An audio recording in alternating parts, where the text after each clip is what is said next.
All right, this is a quick deal breakdown on a duplex I'm trying to make work. The reason why I say I'm trying to make it work is because it's a good deal. The numbers pencil out, but the condition of the property is kind of being disputed right now at the appraisal, so it's kind of hard to be on the same page with what the budget's going to be. I think the renovation budget is this amount because I own the house literally next door to this property, and I've literally have several other rental properties like around this property. One of the properties like right next door to this property I've owned for like 5 years. So I know my fucking numbers. The appraisers like literally almost double what I'm saying that the renovation budget is. So because of that, the value of the property is less, which means for my purchase price, it's, it changes the numbers and the leverage, which means I have to bring a lot more money to the table to close.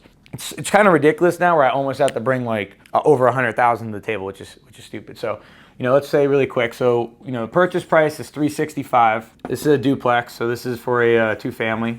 Normal leverage on this, I should be able to do 10% down and 100% of construction.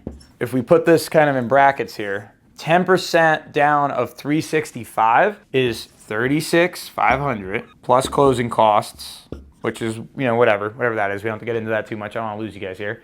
And then 100% of construction. Depending on the construction budget, under 100,000, 75,000, 100,000, it's definitely under 75, I think, but the appraiser's saying it's 100,000. So we're off by almost 30, maybe $40,000. So I'm expecting with closing costs, with everything, I'm expecting to be like, all right, this is like 50K out of pocket, buy this deal. And it worked. It worked on paper.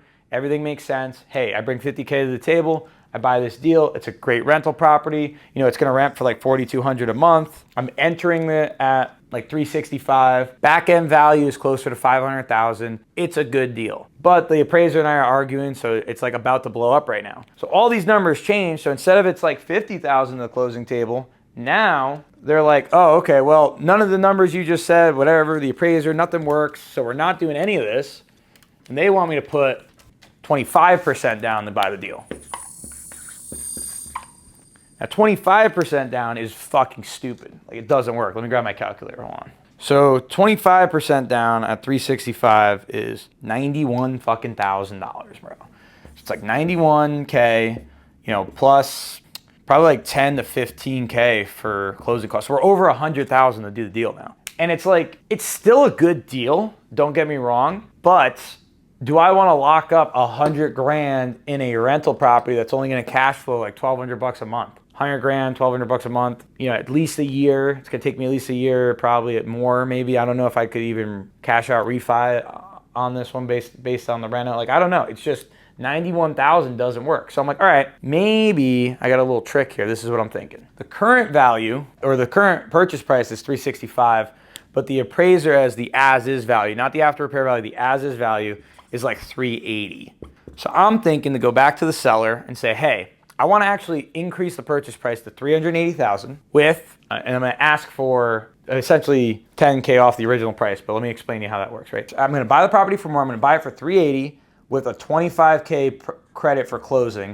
And I got to ask, I'm not sure if I could even do that, but it might be a little less, but right now it's penciling out.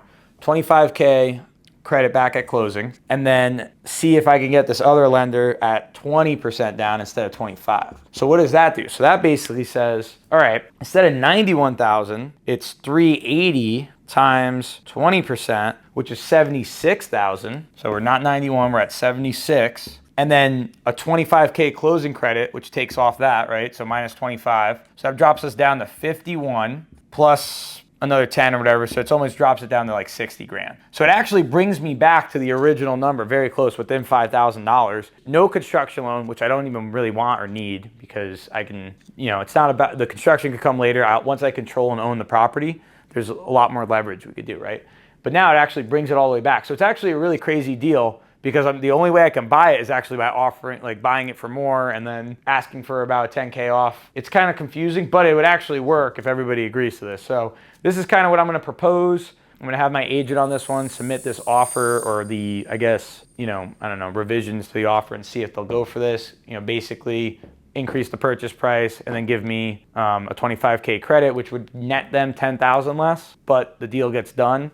and then dealing with the lender right now to see if we could get 20% down instead of 25. So it's either gonna work or it's not gonna work. Hopefully I don't lose my deposit. I think I literally have like, I think tomorrow is the day that I could lose my deposit. So it's kind of like either say yes and we do the deal or give me my deposit back. It's not gonna happen. I just don't see any other way this deal really works. I don't wanna lock up 100 grand in this deal. I'm okay with locking up 50, 60, but I'm just not gonna lock up 100 grand. So that's it, that's the deal.